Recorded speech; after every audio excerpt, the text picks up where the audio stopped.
रात्रभर 7-8 तास शांत झोपूनही दुसऱ्या दिवशी सकाळी ऑफिसमध्ये किंवा कामाच्या ठिकाणी तुम्हाला सतत सुस्ती आणि आळस जाणवतोय का?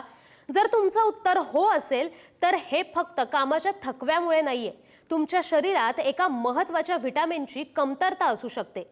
संशोधनानुसार दिवसभर जाणवणारी ही सुस्ती व्हिटॅमिन B12च्या कमतरतेचं लक्षण असू शकतं। हे व्हिटॅमिन शरीरात ऊर्जा निर्माण करण्यासाठी आणि मेंदूच्या आरोग्यासाठी अत्यंत आवश्यक असतं। याची कमतरता झाली की शरीर मशीनसारखं स्लो पडतं आणि तुम्हाला सतत झोप आल्यासारखं वाटतं।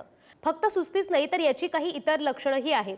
पहिलं तर हातापायांना सुया टोचल्यासारखं वाटणं किंवा झिणझिण्या येणं। दुसरं म्हणजे विनाकारण चिडचिड होणं। तिसरं म्हणजे त्वचा निस्तेज किंवा पिवळी पडणं। यापैकी काहीही होत असेल तर वेळीच सावध व्हा। मग हे व्हिटॅमिन B12 नेमकं मिळवायचं तरी कसं? तर सिंपल आहे। तुमच्या आहारात दूध, दही, पनीर आणि लोणी यांसारख्या डेअरी प्रोडक्ट्सचा समावेश करा। हे पदार्थ व्हिटॅमिन B12चं उत्तम स्रोत आहेत।